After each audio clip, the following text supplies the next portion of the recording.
Chander Kunj army tower ഈ അടുത്ത കാലത്ത് ഹൈക്കോടതി ഉത്തരവിട്ടുള്ള കാര്യം എല്ലാവരും അറിഞ്ഞിട്ടുണ്ടാകും. ഈ ടവർ രണ്ടെണ്ണം, അത് 29 നിലകളുള്ള 2 ടവറുകൾ പൊളിച്ചു നീക്കാനാണ് ഹൈക്കോടതി ഉത്തരവിട്ടിട്ടുള്ളത്. നേരത്തെ ക്രൈമാണ് ഈ ഇഷ്യൂ വലിയ തോതിൽ ഉയർത്തിക്കൊണ്ടുവന്നതും സമൂഹത്തിൽ വലിയ തോതിൽ ഈ ആർമിക്കെതിരെ രോഷമുയർന്നതും. ഇപ്പോഴിത് നമ്മളോടൊപ്പം ഉള്ളത് കേണൽ ഉണ്ണിത്താനാണ്. നമസ്കാരം. നമസ്കാരം. അതായത് ഹൈക്കോടതി ചന്ദേർ കുഞ്ച്, അതായത് കൊച്ചിയിലുള്ള ആർമി ടവർ പൊളിക്കാൻ വേണ്ടി ഉത്തരവിട്ടിരിക്കുകയാണ്. ഈ ഉത്തരവിൽ നമ്മൾ സംതൃപ്തരാണ്.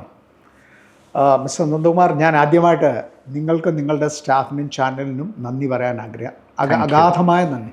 എന്തുകൊണ്ടെന്ന് വെച്ചാൽ നിങ്ങൾ ഇതിൽ ബുദ്ധിമുട്ടി ഞങ്ങളെ കോണ്ടാക്ട് ചെയ്ത് ഞങ്ങളുടെ ബുദ്ധിമുട്ടും പ്രയാസങ്ങളും ഈ ഇന്ത്യയിൽ ആകമാനം, പ്രത്യേകിച്ചും കേരളത്തിലെ ജനങ്ങളുടെ മുമ്പിലും അതുപോലെ ഇന്ത്യയിൽ പല ഭാഗത്തുമുള്ള ആൾക്കാരുടെ നോളജിൽ ഇത് കൊണ്ടുവരാൻ നിങ്ങൾ എടുത്ത ആ പ്രയത്നത്തിന് ഞങ്ങൾ അഗാധമായ നന്ദി. Thank you. പറയുമ്പോൾ തന്നെ എനിക്ക് ഏറ്റവും ഞെട്ടിച്ച കാര്യം, ആർമിയിലുള്ള ഒരു വിങ് അഴിമതി നടത്തുമെന്ന് എനിക്ക് നേരിട്ട് ബോധ്യപ്പെട്ട ഒരു സംഭവമായിരുന്നത്. എന്നെ വല്ലാതെ ഞെട്ടിച്ചൊരു സംഭവമാണ്. ഞാൻ ധാരാളം കാര്യങ്ങൾ അന്വേഷിച്ചിട്ടുള്ള ആളാണ്, പക്ഷേ ഇതുപോലെ ഒരു സംഭവം എന്നെ വല്ലാതെ ഞെട്ടിച്ചു. മാത്രമല്ല, ഇന്ത്യയെ കാത്തു സംരക്ഷിക്കുന്നവരാണ് ആർമി എന്ന് പറയുന്ന ആളുകൾ നേരിട്ട് അഴിമതി നടത്തിയതിൻ്റെ രേഖയാണ് മുന്നിലുണ്ടായിട്ടുള്ളത്. സ്വന്തമാർ 46 വർഷം മുമ്പാണ് ഈ സൊസൈറ്റി രജിസ്റ്റർ ചെയ്തത്. AWHO എന്ന് പറയുന്ന ആർമി വെൽഫെയർ ഹൗസിംഗ്. ഇത് ഡൽഹിയിലെ സൊസൈറ്റീസ് ആക്ട് അനുസരിച്ച് രജിസ്റ്റർ ചെയ്തതാണ്. ഈ രജിസ്റ്റർ ചെയ്ത സൊസൈറ്റി മാനേജ് ചെയ്യേണ്ടത് ഒരു മാനേജിങ് ഡയറക്ടറുണ്ട്. ഇപ്പോൾ ഉള്ള ആൾ മേജർ വികാൽ സാനി, റിട്ടയർ ചെയ്ത ഒരു ആർമി ഓഫീസറാണ്. അയാളുടെ കീഴിലാണെങ്കിൽ സെർവ് ചെയ്യുന്ന ഓഫീസേഴ്സുണ്ട്, റിട്ടയർ ചെയ്ത ആൾക്കാരുണ്ട്, പിന്നെ സിവിലിയൻ സ്റ്റാഫുണ്ട്, ഡൽഹിയിലുണ്ട്. പിന്നെ ഓരോ പ്രോജക്റ്റിനും പ്രത്യേകം പ്രോജക്റ്റ് ഡയറക്ടേഴ്സ് ഉണ്ട്. പിന്നെ ഇതിൻ്റെ ബോർഡ് ഓഫ് ഗവർണേഴ്സ് ഇത് കംപ്ലീറ്റ് മാനേജ് ചെയ്താണ്. ഇതിൻ്റെ റെഗുലേഷൻസ്, AWHOയുടെ ബൈലോ അനുസരിച്ച്, റെഗുലേഷൻസ് അനുസരിച്ച് ആർമി ചീഫാണ് അതിൻ്റെ ബോർഡ് ഓഫ് ഗവർണേഴ്സിലെ ചെയർമാൻ. അദ്ദേഹത്തിൻ്റെ കീഴിൽ ഉള്ള 7 ആർമി കമാൻഡ്സ് ഉണ്ട്. സദർൺ command, western command, south western command, central command, eastern command. ഇതിൻ്റെ എല്ലാം ആർമി കമാൻഡേഴ്സ് ലഫ്റ്റനന്റ് ജനറൽ റാങ്കിലുള്ളവരെ അതിലെ മെമ്പേഴ്സാണ്. ഇതുകൂടാതെ അഡ്ജുറ്റൻറ്റ് ജനറൽ എന്ന് പറയുന്ന ആൾ ഇതിലെ എക്സ് ഒഫീഷ്യൽ മെമ്പറാണ്. പിന്നെ എഞ്ചിനീയറിംഗ് ചീഫ്, പിന്നെ ക്വാർട്ടർ മാസ്റ്റർ ജനറൽ, ഇങ്ങനെ നോമിനേറ്റ് ചെയ്യാൻ അഡീഷണൽ ആൾക്കാരും. ഇവരെല്ലാം കൂടെ മാനേജ് ചെയ്ത് പ്രൊഫഷണലി മാനേജ് ചെയ്യേണ്ട ഒരു സൊസൈറ്റിയാണിത്. പക്ഷേ ഈ സൊസൈറ്റിയിലാണെങ്കിൽ കാശെന്ന് പറയുന്നത് ഞങ്ങളെപ്പോലുള്ള സാധാരണ പട്ടാള ഓഫീസേഴ്സോ ജവാൻസോ JCOസോ ആർമി നേവി എയർഫോഴ്സിൽ ഞങ്ങൾ കൊടുക്കുന്ന കാശ് വാങ്ങിച്ച്, സ്ഥലം വാങ്ങിച്ച്, പിന്നെ കെട്ടിടങ്ങൾ ഉണ്ടാക്കി ഞങ്ങളുടെ കാശ് ഉപയോഗിച്ച് അതിൽ നിന്ന് അവരുടെ എസ്റ്റാബ്ലിഷ്മെൻറ്റ് ചാർജും വാങ്ങിച്ച് അതിൽ നിന്ന് പ്രോഫിറ്റ് ഉണ്ടാക്കുന്നില്ല എന്ന് പറയുന്നത് അസംബന്ധമാണ്, ശുദ്ധ കള്ളമാണ് എന്ന് ഞാൻ വിളിച്ചു പറയാം. കാരണം എണ്ണിൽ നിന്ന് തന്നെ ഇവർ പ്രോഫിറ്റ് ഉണ്ടാക്കിയിട്ടുണ്ട്. അത് വർക്കൗട്ട് ചെയ്താണ്. ചെന്നൈയിൽ ഞാൻ, കൊച്ചിയിൽ എനിക്ക് ഫ്ലാറ്റ് കിട്ടാൻ താമസിച്ചുണ്ട്. പിന്നെ ചെന്നൈയിൽ ഞാൻ AWHOയുടെ ഒരു 852 ഫ്ലാറ്റ് ഉണ്ടാക്കുന്നതിലേക്ക് ഞാൻ അപ്ലൈ ചെയ്തു. അത് 2012. ഭാവി ചെല്ലുന്നിടത്തെല്ലാം പാതാളം എന്ന് പറഞ്ഞ പോലെ 2006 കൊച്ചിയിൽ ഇതിന് അപ്ലൈ ചെയ്തത്. അതിനുശേഷം 2012 6 വർഷം വെയിറ്റ് ചെയ്തിട്ട് ഒന്നും നടക്കുന്നില്ല. ഇതിൻ്റെ പ്രോജക്റ്റിനെ പറ്റി ഒരു വിവരവുമില്ല. എന്ത് ചോദിച്ചാലും അത് project is in progress, approvals എല്ലാം വാങ്ങിക്കുന്നുള്ളൂ. അതിനുശേഷം എന്നാൽ ചെന്നൈയിൽ നോക്കിയത്. ചെന്നൈയിൽ അതിനുശേഷം അവർ 2015 ഡിസംബറിൽ തരാമെന്ന് പറഞ്ഞെങ്കിൽ പോലും അത് 6 വർഷം 7 വർഷം 8 വർഷം ഡിലേ ആയി. പക്ഷേ അവസാനം ഞാൻ ചെയർമാൻ AWHO അഡ്ജുറ്റൻറ്റ് ജനറൽ, അദ്ദേഹത്തിൻ്റെ പേര് ലഫ്റ്റനന്റ് ജനറൽ അശ്വിനി കുമാർ, ഈ happen to be known to me, ഞങ്ങൾ തമ്മിൽ ഒന്നിച്ച് സെർവ് ചെയ്തതുകൊണ്ട് അദ്ദേഹത്തിനെ പോയി കണ്ട് റിക്വസ്റ്റ് ചെന്നൈയിൽ കൊണ്ടുവന്ന് അങ്ങനെ 113 ഫ്ലാറ്റുകൾ, 3 ബെഡ്റൂമിൻ്റെ, അത് 31 സ്റ്റോറി കെട്ടിടമാണ്, ടവറാണ്. അതും 171 ഫ്ലാറ്റുള്ള വേറെ ഒരു F ടവർ എന്ന് പറയും, ഈ ടവർ. ഇത് രണ്ടും കംപ്ലീറ്റ് ചെയ്ത് അദ്ദേഹം ചെയർമാൻ ഇരുന്ന സമയത്ത് പ്രോഗ്രസ് ചെയ്തിട്ടുണ്ട്. ബാക്കി 4 ടവർ, അതാണ്ട് 500 ചില്ലാണ് ഫ്ലാറ്റുകൾ, പിന്നെ അത് പെൻഡിങ്ങിൽ കിടക്കാണ്. അതിങ്ങനെ സ്ലോ പ്രോഗ്രസ് ചെയ്ത് 2023 പിന്നെ ബാക്കിയുള്ള ഫ്ലാറ്റുകൾ കംപ്ലീറ്റ് ആവുന്നത്. ഇപ്പോഴും ഒരുപാട് ഇഷ്യൂസ് ഉണ്ട്, അത് വേറെ വിഷയം. അപ്പം ഈ സൊസൈറ്റി മാനേജ് ചെയ്യേണ്ടതിന് ഒരു മാനേജ്മെൻറ്റ് കമ്മിറ്റി ഉണ്ട് അതിൻ്റെ കീഴിൽ. അതിൻ്റെ ചെയർമാൻ എന്നത് അഡ്ജുറ്റൻറ്റ് ജനറലാണ്. അതിനുശേഷമാണ് ഈ മാനേജിങ് ഡയറക്ടറുടെ എല്ലാം. പക്ഷേ സ്വന്തമാർ ചോദിച്ച ആർമിയുടെ മാനേജ്മെൻറ്റിലുള്ള ഒരു സൊസൈറ്റി ഇതിങ്ങനെ അഴിമതി കാണിക്കാമോ എന്ന് ചോദിച്ചാൽ അതിനെപ്പറ്റി ഞാൻ എന്താണ് പറയുന്നത്? ഞാൻ സ്വപ്നത്തിൽ പോലും വിചാരിച്ചതല്ല. ആർമി വെൽഫെയർ അപ്പോൾ ആർമിയിൽ നിന്നുള്ള സെർവ് ചെയ്യുന്നവരുടെ റിട്ടയർ ചെയ്തവരുടെ വെൽഫെയർ നോക്കുമെന്ന് വിചാരിച്ചു. നോ പ്രോഫിറ്റ് നോ ലോസ് ഒന്നും. ഇത് ശുദ്ധ അസംബന്ധമാണെന്ന് ഞാൻ ഓൾറെഡി പറഞ്ഞു കഴിഞ്ഞു. അതിൻ്റെ പ്രൂഫുണ്ട്. ചെന്നൈയിലെ പ്രോജക്റ്റിലാണെങ്കിൽ 14.6 ലക്ഷം രൂപ ഇവർ പ്രോഫിറ്റ് എൻ്റെ ഒരു ടേൺ കീ പ്രോജക്റ്റിൽ എൻ്റെ ഇന്ന് തന്നെ വാങ്ങിച്ചിട്ടുണ്ട്. അതൊന്ന് 226 ഫ്ലാറ്റിൽ ഞാൻ വർക്കൗട്ട് ചെയ്ത് കോടതി പ്രൊഡ്യൂസ് ചെയ്തു. അതുകൂടാതെ 4 ബെഡ്റൂമുള്ള 113 ഫ്ലാറ്റിനെ വർക്കൗട്ട് ചെയ്ത് അത് കോടതി ചെയ്തു. അതുപോലെ 400 ചില്ലുവാണം 2 BHK ഇതെല്ലാം കൂടെ. പിന്നെ ഒരു കാർ പാർക്ക് എല്ലാവർക്കും കൊടുക്കാൻ പിന്നെ ബേസിക് റിക്വയർമെൻറ്റ് അതേപോലെ ട്വിൻ കാർ പാർക്കാക്കി കോമൺ ഏരിയ എൻക്രോച്ച് ചെയ്ത് അതിൽ നിന്നാണെന്നുണ്ടെങ്കിൽ 107 ട്വിൻ കാർ പാർക്ക് ഉണ്ടാക്കി പിന്നെ കോൺട്രാക്ടറിൽ നിന്ന് വാങ്ങിച്ച കാശിൻ്റെ 2 ഇരട്ടി കൂടുതൽ പ്രോഫിറ്റ് വാങ്ങിച്ചു. 5,26,000 രൂപ വെച്ച് വാങ്ങിച്ചു. അങ്ങനെ പ്രോഫിറ്റ്. ഈ പ്രോഫിറ്റ് എല്ലാം കൂടെ വർക്കൗട്ട് ചെയ്താൽ കോടിക്കണക്കിനാണ്. അപ്പോൾ ഈ ശുദ്ധ അസംബന്ധമാണ് നോ പ്രോഫിറ്റ് നോ ലോസ് എന്ന് പറയുന്നത്. എൻ്റെ നിന്ന് വാങ്ങിച്ചത് 14.65% അത് 7.6 lakhs വരും. റൈറ്റ്? ഒരു ടേൺ കീ പ്രോജക്റ്റിൻ്റെ കോൺട്രാക്റ്റ് അനുസരിച്ച് അത് ആദ്യം എഗ്രി ചെയ്തിരിക്കുന്നതിൽ നിന്ന് പ്രൈസ് ഡിവിഷൻ ചെയ്യരുത്. പക്ഷെ അത് ചെയ്തവരെ അങ്ങനെയാണ് ഇവർ നമ്മുടെ ഇന്ന് കാശ് വാങ്ങിച്ചത്. 2,850 രൂപ സ്ക്വയർ ഫീറ്റിൽ turn key project per square feet വാങ്ങിക്കുന്നത് 3,445 രൂപ വെച്ച് വാങ്ങിച്ചു. സോ ഇതിന് almost 600 rupees per square feet. അപ്പോൾ 1,630 സ്ക്വയർ ഫീറ്റിൻ്റെ യു ക്യാൻ മൾട്ടിപ്ലൈ. പിന്നെ കാർ പാർക്കിൻ്റെയും മറ്റു കാര്യങ്ങളുമെല്ലാം. പിന്നെ സുപ്രീം കോടതിയുടെ ഓർഡർ അനുസരിച്ച് എൻ്റെ അറിവ് ശരിയാണെങ്കിൽ സ്റ്റിൽറ്റ് ഏരിയയിൽ കാർ പാർക്ക് ഉണ്ടാക്കിയാൽ അത് വിൽക്കാൻ പാടില്ല, കാശ് വാങ്ങിക്കരുത്. പക്ഷേ അങ്ങനെ അവർ കാശ് വാങ്ങിച്ചു, അതിൽ പ്രോഫിറ്റ് ഉണ്ടാക്കി. പിന്നെ കോമൺ ഏരിയ എൻക്രോച്ച് ചെയ്തതിന് ശേഷം അവിടെ പിന്നെ ഓപ്പൺ ഏരിയയിൽ കാർ പാർക്ക് ഉണ്ടാക്കി, അത് കാശ് വാങ്ങിച്ചു എന്ന് പറഞ്ഞ അഴിമതിയാണ്. അതുകൊണ്ട് കോടതി വിധിയിൽ ഞങ്ങൾ സാറ്റിസ്ഫൈഡ് അല്ല. പക്ഷേ ഒരു കാര്യം ഞങ്ങൾ റിക്വസ്റ്റ് ചെയ്തതനുസരിച്ച് ഒരു റിക്വസ്റ്റ് അതിൽ എക്സീഡ് ചെയ്തിട്ടുണ്ട്. എന്നാണ് ഫസ്റ്റ് ആൻഡ് ഫോർമോസ്റ്റ് ഈസ് ഇത് ഡെമോളിഷ് ചെയ്ത് റീകൺസ്ട്രക്റ്റ് ചെയ്യുക എന്നുള്ളത് കോടതി അംഗീകരിച്ചു. പ്രധാനമായിട്ട് അംഗീകരിച്ചു. അതിൽ വളരെ സന്തോഷം, നന്ദി, ഹൈക്കോടതിക്ക് നന്ദി. പക്ഷേ ബാക്കി ഞങ്ങൾ പറഞ്ഞ ഞങ്ങളുടെ പ്രേയേഴ്സ് ഒന്നുപോലും അത് കൺസിഡർ ചെയ്തില്ല. ഞങ്ങൾ 4 പേര്, പിന്നെ ഞാൻ ഉൾപ്പെടെ 4 പേര്, ഈ 9 പേരിലാണെങ്കിൽ 4 പേര് ഞങ്ങളുടെ പ്രേയേഴ്സ് എന്താണ്? CBI enquiry. ഒന്നാമത്തേക്കും CBI എൻക്വയറി. ഈ അഴിമതി വെളിച്ചത്ത് കൊണ്ടുവരണം. അഴിമതി ചെയ്തവരെ തീർച്ചയായിട്ടും അവരെ അതിന് എക്സാംപ്ലറി പണിഷ്മെൻറ്റ്, ഉചിതമായ രീതിയിൽ അവർക്ക് നടപടിയെടുക്കണം എന്നുള്ള ഒന്നാമത്തെ കാര്യം. അപ്പോൾ ഇത്ര അഴിമതി കാണിച്ച് നാളെ ഈ ആർമിയുടെ പേര് തന്നെ നശിപ്പിക്കരുത്. കാരണം 34 വർഷം ഇന്ത്യൻ ആർമി സെർവ് ചെയ്ത ഒരു ഓഫീസർ എന്ന നിലയ്ക്ക് സത്യത്തിൽ വളരെ ബുദ്ധിമുട്ടും പ്രയാസമുണ്ട്, മാനസികമായി ഞങ്ങൾക്ക് ബുദ്ധിമുട്ടുണ്ട്. ഇങ്ങനെ ആർമി ചീഫും മുതൽ താഴോട്ടുള്ളവരുടെ ബോർഡ് ഓഫ് ഡയറക്ടേഴ്സ് ഉള്ളവർക്കെതിരായിട്ട് ഞങ്ങൾക്ക് എഴുത്തെഴുതി വേണ്ടി വരുന്നു, അവരുടെ മുമ്പിൽ കൊണ്ടുവരുന്ന പ്രശ്നങ്ങളെ. പക്ഷേ അതിനുചിതമായ നടപടിയെടുക്കുക എന്നുള്ളത് ഒന്ന്. അപ്പോൾ അതുകൊണ്ട് CBI എൻക്വയറി അതിനെപ്പറ്റി പരാമർശമില്ല കോടതിയോട്. രണ്ടാമത്തെ കാര്യം, ഞങ്ങൾ 4 പേര് പറഞ്ഞ് റിക്വസ്റ്റ് ചെയ്ത് ഞങ്ങളുടെ പ്രേസ് എന്താണ്? ഞങ്ങൾക്ക് ഈ റിപ്പയർ ചെയ്ത് ഫ്ലാറ്റ് വേണ്ട, ഡെമോളിഷ് ചെയ്ത് റീകൺസ്ട്രക്ട് ചെയ്തും വേണ്ട. കാരണം 73, 74, 75 വയസ്സൊക്കെ ആയി. എനിക്ക് 73 കഴിഞ്ഞു. ആരോഗ്യ 73 വയസ്സെന്ന് പറയുന്നത് പറഞ്ഞറിയിക്കേണ്ട കാര്യമാണ്, പറഞ്ഞോളൂ. അല്ല, അതെന്തുകൊണ്ടാണെന്ന് വെച്ചാൽ ഞാൻ യോഗ ചെയ്യുന്നു. എൻ്റെ ആരോഗ്യം, എൻ്റെ സമ്പത്ത്, എൻ്റെ ഭാര്യയ്ക്കോ മക്കൾക്കോ അവർക്കൊരു ബുദ്ധിമുട്ട് പ്രയാസമാകാൻ താല്പര്യമില്ലാത്തത് കൊണ്ട് ഞാൻ യോഗ ചെയ്യുന്നു, നടക്കുന്നു, പിന്നെ എക്സസൈസ് ചെയ്യുന്നു, ഭക്ഷണം കൺട്രോൾ ഇതൊക്കെ ചെയ്യുന്നതുകൊണ്ട് എങ്ങനെ കുറച്ച് വിഷവും പിന്നെ കെമിക്കൽസ് ഒന്നും മരുന്ന് ഹോസ്പിറ്റലിൽ പോകാതിരിക്കാനുള്ള അതിനുള്ള കാശുമില്ലാതെ വരുന്നു. അതൊന്നും വേണ്ടായിരിക്കാൻ വേണ്ടിയുള്ള ഞാൻ എൻ്റെ ആരോഗ്യം സംരക്ഷിക്കണം. അതുകൊണ്ട് ഒരു പക്ഷേ കാഴ്ചയിൽ തോന്നില്ലായിരിക്കാം, പക്ഷേ എനിക്ക് പല പ്രശ്നങ്ങളുണ്ട്, അത് പിന്നെ പോകട്ടെ. അപ്പോൾ ഞങ്ങൾ റിക്വസ്റ്റ് ചെയ്തതനുസരിച്ചുള്ള കാര്യങ്ങൾ ഇതിൽ രണ്ടാമത്തെ കാര്യം എന്ന് പറയുന്നത്, പിന്നെ ഞങ്ങൾക്ക് പൈസ ഞങ്ങൾ ഇൻവെസ്റ്റ് ചെയ്ത പൈസയും അതിന് പലിശ സഹിതം ഞങ്ങൾക്ക് തിരിച്ചു തരും.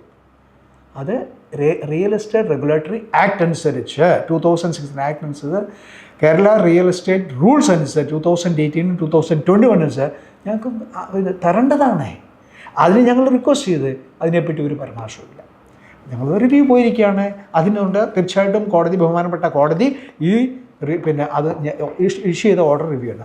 മൂന്നാമത്തെ കാര്യം, ഈ കെട്ടിടത്തിന് മുകളിൽ അഡീഷണലായിട്ട് വേണമെങ്കിൽ AWHO അപ്രൂവൽ വാങ്ങിച്ചതിന് ശേഷം പിന്നെ അഡീഷണൽ ഫ്ലാറ്റ് കെട്ടാം, അല്ലെങ്കിൽ അപ്പാർട്ട്മെൻറ്റ്സ് ഉണ്ടാക്കാം, അതിൻ്റെ കാശ് കളക്ട് ചെയ്യാം, അവർ സ്പെൻഡ് ചെയ്യുന്ന എക്സ്പെൻഡിച്ചർ ഓഫ്സെറ്റ് ചെയ്യാൻ. അങ്ങനെ ഞങ്ങളുടെ പ്രേയറോ ഇല്ല. AWHO തന്നെ, ഈ പ്രൊമോട്ടർ തന്നെ അങ്ങനെ പറഞ്ഞിട്ടില്ല. അത് കോടതി അത് എന്തുകൊണ്ടത് പറഞ്ഞു എന്നുള്ള ഒരു വലിയ ഒരു എന്താ പറയുക ഞങ്ങൾക്ക് ഒരു ഇറ്റ്സ് ഇൻട്രിഗ്യൂയിങ് അല്ലെങ്കിൽ നമുക്കത് ഡൈജസ്റ്റ് ചെയ്യാൻ പറ്റാത്ത ഒരു കാരണമാണ്. റൈറ്റ്. മൂന്നാമത്തെ കാര്യം. നാലാമത്തെ കാര്യം, ഈ കംപ്ലീറ്റ് ഡെമോളിഷനും കംപ്ലീഷനും പിന്നെ കൺസ്ട്രക്ഷനും മോണിറ്റർ ചെയ്യുന്നതിന് ഡിസ്ട്രിക്ട് കളക്ടറാണ് ഏർപ്പെടുക. അദ്ദേഹത്തിൻ്റെ കീഴിൽ ഒരു കമ്മിറ്റി ഫോം ചെയ്യാം, എക്സ്പെർട്ട് കമ്മിറ്റി എന്നൊക്കെ പറഞ്ഞ് ഫോം ചെയ്യാം. ഡിസ്ട്രിക്ട് കളക്ടർ മാറിപ്പോകാം, അദ്ദേഹം ടെൻഡർ കംപ്ലീറ്റ് ചെയ്ത മനുഷ്യനാണ്. എന്ന് വേണമെങ്കിലും അദ്ദേഹം transfer the new guy will come, അദ്ദേഹം he will take his own sweet time to understand the whole thing. First thing. പിന്നെ തൃപ്പൂണിത്തുറ മുനിസിപ്പാലിറ്റിയിലെ എഞ്ചിനീയർ ആണെങ്കിലും ഗ്രേറ്റർ കൊച്ചിയിലെ ആണെങ്കിലും പിന്നെ PWD, they are all rather people subject to transfer and everything. It's all, I think, I don't know how far it's true. ഇതൊക്കെ ആണെങ്കിൽ political അപ്പോയിൻമെന്റ് എന്ന് പറയും. ആൾക്കാരാണെങ്കിൽ പിന്നെ അങ്ങോട്ട് പോകും ഇങ്ങോട്ട് പോകും, ചിലർ അവിടെ ഇരിക്കും, ചില വർഷങ്ങൾ ഇതൊക്കെ I know it's all I ഡോ know whatever may be. If there is no continuity, പിന്നെ കോടതി മോണിറ്റർ ചെയ്യണമായിരുന്നു. അതിനകത്ത് ഒരു പരാമർശമില്ല. കോടതി മോണിറ്റർ ചെയ്ത് demolition construction time bound manner സമയബന്ധിതമായിട്ട് ചെയ്യുമെന്ന് പറഞ്ഞിരുന്നുണ്ടെങ്കിൽ ഏറ്റവും നല്ലതായിരുന്നു. എങ്ങനെ അതിൻ്റെ സമയം ഇനി കമ്മിറ്റിക്കെല്ലാം വിട്ടിരിക്കുകയാണ്. അപ്പോൾ കമ്മിറ്റിയുടെ എന്താവും എങ്ങനെയാണെന്നുള്ളത്. പിന്നെ ഡെമോളിഷൻ ചെയ്ത് അവിടെ കിടക്കുന്ന ഈ ടൺസ് കണക്കിന് എത്രായിരം ടണ്ണുകൾ വേസ്റ്റ് റിമൂവ് ചെയ്ത് പരിസ്ഥിതിക്ക് ബുദ്ധിമുട്ടുണ്ടാക്കാത്ത രീതിയിൽ ഡിസ്പോസ് ഓഫ് ചെയ്യണം. അതിന് എത്ര സമയം എടുക്കും? ഈ ഡെമോളിഷൻ എക്സ്പെർട്ട് ആൾക്കാർ വന്ന് കണ്ടതിന് ശേഷം അവരാണെങ്കിൽ പറയുന്നത് 5-6 മാസങ്ങൾ എടുക്കും. അവരുടെ പ്രിപ്പറേഷനും പ്ലാനിങ്, പ്രിപ്പറേഷൻ, ഡെമോളിഷൻ അത് റിമൂവ് ചെയ്യുന്നതിന് എത്ര മാസം എടുക്കും? At least minimum may be 1 year. ഇതെല്ലാം കൂടെ ഒരു വർഷം വരുന്ന കൺസ്ട്രക്ഷൻ AWH 8 മുതൽ 10 വർഷം അവർക്ക് അവരുടെ എസ്റ്റിമേറ്റ് ഉണ്ട്. പക്ഷേ അതൊന്നും ആവശ്യമില്ല. At least minimum 2.5, 3 years might take ഈ കൺസ്ട്രക്ഷൻ കംപ്ലീറ്റ് ചെയ്യുന്നതിന്. ദാറ്റ് മീൻസ് 4 years മിനിമം ഉണ്ട്. പക്ഷേ ഞങ്ങൾ പെൻഷനുള്ള ഗ്രാജുവിറ്റിയും ബാങ്ക് ലോൺ എടുത്ത് ഞങ്ങൾ ഇൻവെസ്റ്റ് ചെയ്ത കാശ് 50 ലക്ഷം രൂപയോളം അത് കാശ് തിരിച്ചു തരൂ. അതിൻ്റെ വിത്ത് ഇൻട്രസ്റ്റ് ഇത് റിക്വസ്റ്റ് ചെയ്ത് അതും കൺസിഡർ ചെയ്തില്ല. അപ്പോൾ ഇതെല്ലാം കൂടെ ഞങ്ങൾ അതിന് റിവ്യൂവിന് കൊടുത്തിരിക്കുകയാണ്. ഈ April 3 അതിൻ്റെ റിവ്യൂ അടുത്ത ആഴ്ച വരുന്നുണ്ട്. അപ്പോൾ അതിനുശേഷം ഞങ്ങൾ ക്രോസ് ദ ഫിംഗേഴ്സ് വെയിറ്റിംഗ് അതിനെന്താകും എന്നുള്ളത്. സത്യത്തിൽ ഇത് ഒരു ശരിയായ അഴിമതിയാണെന്ന് കൃത്യമായിട്ടുള്ള തെളിവുകൾ മുന്നിലുണ്ട്. ആർമിയുടെ കീഴിലുള്ള ആർമിയുടെ ഉന്നതരായ ആളുകൾ പങ്കെടുത്തിട്ടുള്ള അവരുടെ പങ്കാളിത്തമുള്ള AWHO ആണ് ഇത് അഴിമതി നടത്തിയിരിക്കുന്നത്. ഇങ്ങനെ കുറ്റകൃത്യം ചെയ്തിട്ടുള്ള ആളുകൾക്കെതിരെ ശരിക്കും അന്വേഷണം വേണ്ടേ? അത് കോടതി പരിഗണിക്കാത്തത് എന്തുകൊണ്ടാണ്? അതാണ് ഞങ്ങൾ റിവ്യൂവിൽ റിക്വസ്റ്റ് ചെയ്തിരിക്കുന്നത്. ഓക്കെ. പിന്നെ ആർമി AWHO ഇൻറ്റേർണലി അവരുടെ ഡിപ്പാർട്ട്മെൻറ്റൽ എൻക്വയറി നടത്തിയ ഒരു കോർട്ട് ഓഫ് എൻക്വയറി, ആർമിയിൽ പറയുന്ന കോർട്ട് ഓഫ് എൻക്വയറി, അതിൽ സദേൺ കമാൻഡിലെ സദേൺ ആർമിയുടെ ഹെഡ് ക്വാർട്ടറിൽ നിന്ന് ഓർഡർ കൊടുത്ത് തിരുവനന്തപുരത്തെ സ്റ്റേഷൻ കമാൻഡർ എന്ന് പറയുന്നത് അദ്ദേഹമാണ് ഈ കേരളത്തിലെ കംപ്ലീറ്റ് സ്റ്റേഷൻ കൊച്ചി, പിന്നെ തിരുവനന്തപുരത്തെ സ്റ്റേഷൻ ക്വാർട്ടർ, പിന്നെ ഇൻഫൻട്രി ബ്രിഗേഡ് ഇതെല്ലാം മാനേജ് ചെയ്യുന്നത്. അദ്ദേഹം ഓർഡർ കൊടുത്തു. അത് April 2024 ഒരു ഓർഡർ ഇട്ടു. അതനുസരിച്ച് കോർട്ട് ഓഫ് എൻക്വയറി നടന്നു സ്റ്റേഷൻ കോർട്ട് കൊച്ചിയിൽ. ഞാൻ പോയി 100 പേജ് എവിഡൻസും എൻ്റെ സ്റ്റേറ്റ്മെൻറ്റും കൊടുത്തു. പിന്നെ പ്രോജക്റ്റ് മാനേജ്മെൻറ്റ് കൺസൾട്ടൻ്റ് ആയിരുന്ന mister Ajith, professor Ajith associate, അദ്ദേഹത്തിനെ വിളിച്ചു. ഒരു ദിവസം മുതൽ അദ്ദേഹത്തിനെ ക്വസ്റ്റ്യൻ ചെയ്തു. അദ്ദേഹം തെളിവുകൾ കൊടുത്തു. ഇതിൽ ക്വാളിറ്റിയുടെ ഒരുപാട് പ്രശ്നങ്ങളുണ്ട്. പ്രോജക്റ്റ് മാനേജ്മെൻറ്റ് കൺസൾട്ടൻ്റ് എന്നൊക്കെ അദ്ദേഹം പറഞ്ഞ കാര്യങ്ങളൊന്നും കേട്ടില്ല. ആര് കേട്ടില്ല? പ്രോജക്റ്റ് ഡയറക്ടർ കേട്ടില്ല, ശില്പ കൺസ്ട്രക്ഷൻ എന്ന് പറഞ്ഞ കോൺട്രാക്ടർ കേട്ടില്ല, AWHO എന്ന് പറഞ്ഞ പ്രൊമോട്ടർ കേട്ടില്ല. അതിൻ്റെ പരിണിത ഫലമായിട്ട് ഷോർട്ട് കട്ട്സും കാശ് സേവ് ചെയ്ത് പ്രൊമോട്ടറും പ്രോജക്റ്റ് ഡയറക്ടറും അതിൽ പ്രൊമോട്ടർ കാശ് ഉണ്ടാക്കുന്നത് എനിക്ക് അതിനെപ്പറ്റി അറിഞ്ഞുകൂടാ. അത് കാരണം എൻക്വയറി നടത്തിയെങ്കിൽ അതിനാണ് ഞങ്ങൾക്ക് CBI എൻക്വയറി, ഡിപ്പാർട്ട്മെൻറ്റ് എൻക്വയറി എന്താണ് ഉള്ളി തെളിച്ച പോലെയാണെന്ന് തോന്നുന്നു. Nobody knows what happened exactly. അതിപ്പോൾ 1 വർഷം കഴിഞ്ഞു. Where's the outcome, where's the recommendation, where's the findings. ഇതെന്തുകൊണ്ട് വെളിവിട്ടില്ല? എന്തുകൊണ്ട് കോടതി അത് ചോദിച്ചില്ല? കോടതിക്ക് തീർച്ചയായിട്ടും ചോദിക്കാം. Please submit a report. നമ്മൾ അവസാനത്തെ അത്താണി എന്ന് പറയുന്നത് കോടതിയാണ്, അതും ഹൈക്കോടതി, സുപ്രീം കോടതിന് താഴെയുള്ള ഏറ്റവും പ്രധാനപ്പെട്ട നീതിന്യായ സ്ഥാപനം. അപ്പം അവിടെ ഇത് പരിഗണിക്കുന്നില്ല എന്ന് പറയുമ്പോൾ, പ്രത്യേകിച്ച് ആർമിക്കാരുടെ പ്രശ്നം വർഷങ്ങളോളം ത്യാഗം ചെയ്ത് രാജ്യത്തിന് വേണ്ടി സേവിച്ചിട്ടുള്ള ആളുകളുടെ ഇൻവെസ്റ്റ്മെൻറ്റാണ് ഇതിൻ്റെ അകത്ത് എല്ലാവരുടെയും ഉള്ളത്. ഈ കോടതിയുടെ ഈ നടപടി നമുക്ക് എന്തുമാത്രം വിഷമമാണ് ഉണ്ടാക്കുന്നത്? ശരി, വളരെ മനപ്രയാസമുണ്ട്, ബുദ്ധിമുട്ടുണ്ട്. പിന്നെ കോടതിയുടെ രീതിയിൽ പോകുന്നു. ഇന്ത്യൻ ജുഡീഷ്യറിയെ പറ്റി ഒരുപക്ഷെ ഞാൻ സംസാരിക്കാൻ, ഞാൻ ഒരു ലോയറൊന്നും അല്ലെങ്കിൽ പോലും എൻ്റെ 73 വർഷത്തിലെ, കാരണം ഞാൻ 4 ഹൈക്കോടതികളിലെ കേസുകൾ ഞാൻ പണ്ട് ഡീൽ ചെയ്തിട്ടുണ്ട്. എങ്ങനെ? കേണൽ അഡ്മിനിസ്ട്രേഷൻ എന്ന് പറയുന്ന സദേൺ ആർമിയുടെ ഹെഡ് ക്വാർട്ടർ ചെന്നൈയിൽ. ഹൈദരാബാദ്, ബാംഗ്ലൂർ, ചെന്നൈ, മദ്രാസ് ആൻഡ് എറണാകുളം. ആയിരക്കണക്കിന് കേസുകൾ ഞാൻ ഹാൻഡിൽ ചെയ്താണ് ഓൾമോസ്റ്റ് 3 years. കോടതിയിൽ നടക്കുന്നതും എത്ര 5 കോടി കൂടുതൽ കേസ് കെട്ടിക്കിടക്കുന്നു എന്ന് പറയുന്നു.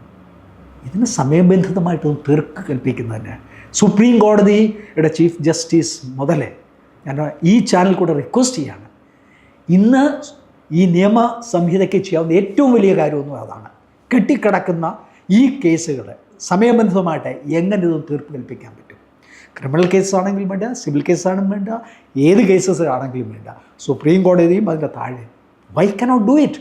അതുപോലെ ഇപ്പോഴത്തെ law minister why they cannot react? ഒരു പക്ഷേ അഡീഷണൽ ജഡ്ജസിനെ വേണോ, അതിന് ഇൻഫ്രാസ്ട്രക്ചർ ക്രിയേറ്റ് ചെയ്യണോ? They must do it. ഹൈക്കോടതിയിലുള്ള ഇപ്പോഴുള്ള ബെഞ്ച് ഉള്ള ആൾക്കാർ പോരായോ? Why can't the central government do that? ചെയ്യുക എന്ന് പറഞ്ഞത് ഈ രാജ്യത്ത് ഞാൻ ഏറ്റവും വലിയൊരു നന്മയെന്ന് പറയുന്നതായിരിക്കും ഈ മോദി ഗവൺമെൻറ്. ഞാനത് openly I am making a request. അപ്പോൾ കോടതി വിധി വന്നു, നമ്മൾ അപ്പീൽ പോകും, അതേ ഉള്ളല്ലോ. ഇനിയും അതിൻ്റെ പരിണിത ഫലം എന്താണ്, ഔട്ട്കം എന്താണ്, 3-ാം തീയതി വെയിറ്റ് ചെയ്യാം. അതിനുശേഷം will wait and we will move. ഇപ്പോൾ നമ്മുടെ ഇതിൽ റിവ്യൂ പെറ്റീഷനിൽ പ്രധാനപ്പെട്ടത് 1 CBI അന്വേഷണം വേണം, 2 ഇതിൽ ഉൾപ്പെട്ട ആളുകൾ പലർക്കും ഇനിയും കാത്തിരിക്കാൻ വയ്യ, ഒരു 1.5 വർഷം കഴിയേണ്ടി വരും ബിൽഡിംഗ് പണിഞ്ഞ് പുതിയതായി വരാൻ. അതിനോട് പകരം പണം തിരിച്ച് കിട്ടണം വിത്ത് ഇൻട്രസ്റ്റ്. 4 വർഷങ്ങളും എടുക്കും. ആ 4 വർഷം പുറത്ത് ജീവിക്കണം, പ്ലസ് ഈ പണം ഇവിടെ കെട്ടിക്കിടക്കുകയാണ്, ആ പണം തിരിച്ച് കിട്ടണം. ഇതിൽ വിശ്വാസമില്ല. അപ്പം ഇതാണ് നമ്മളെ 2 റിക്വയർമെൻറ്റ് ഇതുവരെ ബഹുമാനപ്പെട്ട കോടതിയിൽ നിന്ന് കിട്ടേണ്ടത്. ശരി തന്നെയാണല്ലോ. എന്തായാലും ഒരു കാര്യം വ്യക്തമായി, ഇവിടെ അഴിമതി നടന്നിട്ടുണ്ട് ആർമിയിൽ, ആർമി ചതിച്ചിട്ടുണ്ട്. 3ാമത് ആർമി നിർമ്മിച്ച ഈ കെട്ടിടം പരിപൂർണമായിട്ടും ഉപയോഗശൂന്യമാണ് എന്നുള്ളത് തെളിഞ്ഞിരിക്കുകയാണ്. അപ്പോൾ ഈ പോരാട്ടത്തിൽ ആദ്യഘട്ടത്തിലെ വിജയമാണ് ഉണ്ടായിരിക്കുന്നത്. അടുത്ത ഘട്ടത്തിലെ വിജയത്തിന് വേണ്ടിയിട്ടാണ് ഇപ്പോഴും ഈ പോരാട്ടം താങ്കൾ ഇതിനകത്ത് പ്രധാനപ്പെട്ട കക്ഷിയാണ്.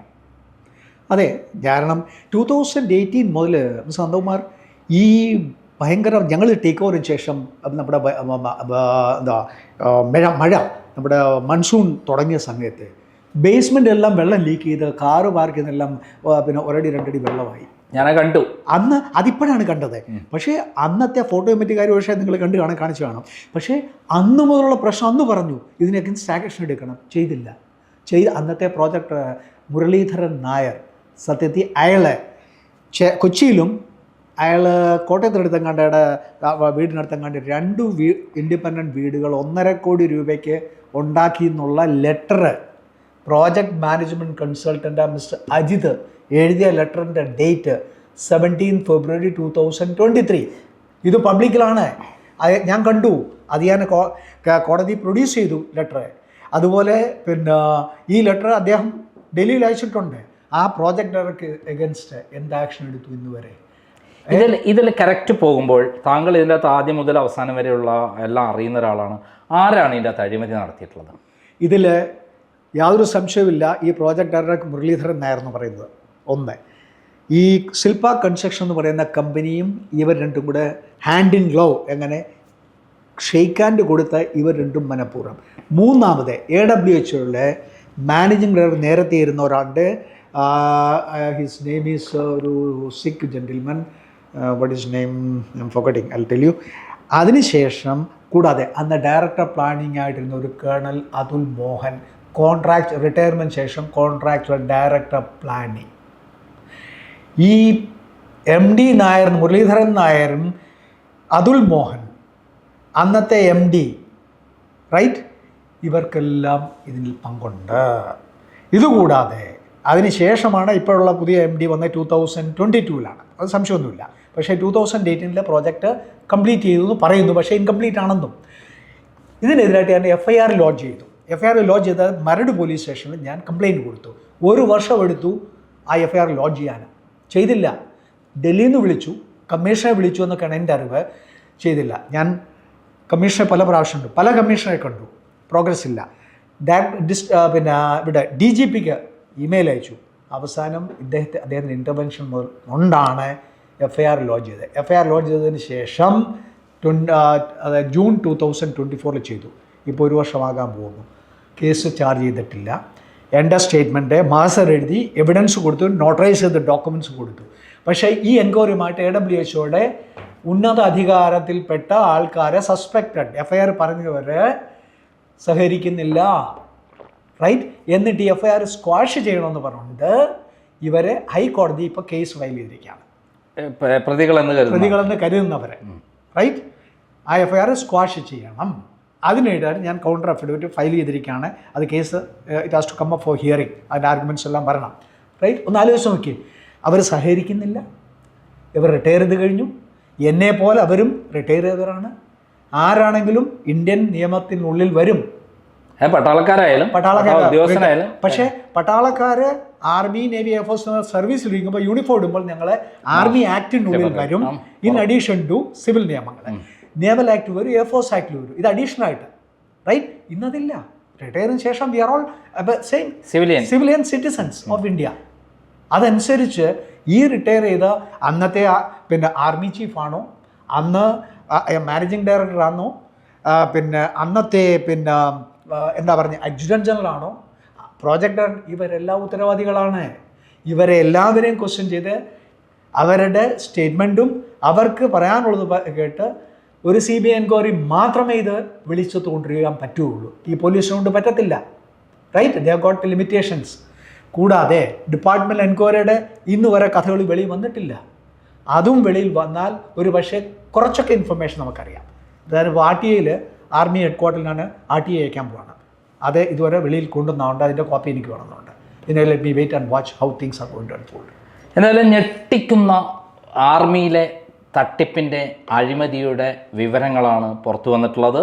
അതിനുവേണ്ടി ക്രൈം നടത്തിയ പോരാട്ടം സത്യമാണെന്ന് തെളിയുന്ന കാര്യമാണ് ഹൈക്കോടതി വിധിയിലൂടെ ഉള്ളത്. ഈ ബഹുമാനപ്പെട്ട ഹൈക്കോടതി വിധി പോലും പൂർണ്ണമല്ല. അവർ ഒരു ഭാഗത്തെ, അതായത് അഴിമതി നടത്തുന്നവരെ സംരക്ഷിച്ചുകൊണ്ടുള്ള ഒരു വിധിയാണ് പുറത്തു വന്നിട്ടുള്ളത്. ഇപ്പോൾ 3-ാം തീയതി റിവ്യൂ പെറ്റീഷൻ്റെ എന്തായിരിക്കും വിധി എന്ന് നമുക്ക് കാത്തിരിക്കാം. അതുവരെ നന്ദി, നമസ്കാരം. Thank you very much mister Nandakumar.